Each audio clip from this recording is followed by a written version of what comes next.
కలిగిన ఆస్తి పాస్తులను బట్టి అన్నో దినమని లేచి దేవునితో ఆయన సావాసము అలవాటుగా వాడుకగా సావాసం చేస్తున్నాడు యోబు.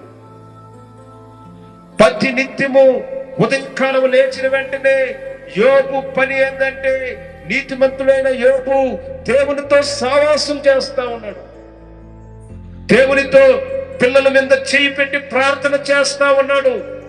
అలవాటుగా వాడుకగా అలాగే ఆయన కలిగిన ఆస్తి గురించి దేవునికి అప్పచెప్పుతా ఉన్నాడు. అలాగని వాళ్ళ భార్య గురించి అప్పచెప్పుతా ఉన్నాడు. ప్రతి ఉదయకాలం లేచిన వెంటనే అర్ణోదినమున చేయాల్సిన పని ఏంటంటే మనం దేవునితో సావాసం చేయాలి. ఈరోజు ఎంతమంది చేస్తున్నారు దేవునితో సావాసం?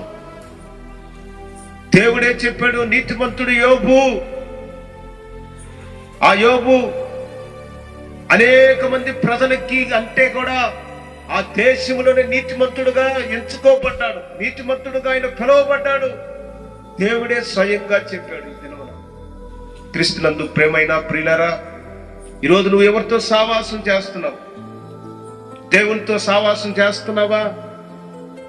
లేకుంటే లోకంతో సావాసం చేస్తున్నావా? లేకుంటే లోకంలో ఉన్న మాటలు సినిమా మాటలు, లోకంలో ఉన్న వాళ్ళ గురించి వీళ్ళ గురించి ఆ మాటలతో సావాసం చేస్తున్నావా? లేకుంటే సీరియల్తో సాయంత్రం ఏ గంటకి ఏ టైం కోసం ఆ సీరియల్తో సావాసం చేస్తున్నావా?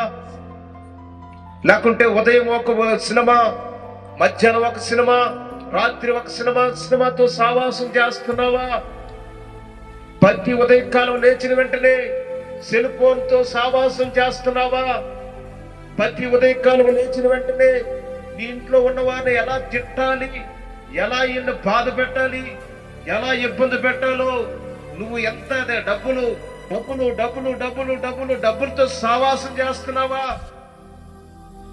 క్రీస్తునందు ప్రేమైన ప్రియులరా, యోబు, నీతిమంతుడైన యోబు ప్రతి ఉదయకాలమున లేచి అన్నో దినమున లేచి ఆయన దేవునితో సావాసము చేయటము వాడుకగా అలవాటుగా ఆయన ప్రార్థిస్తా ఉన్నాడండి.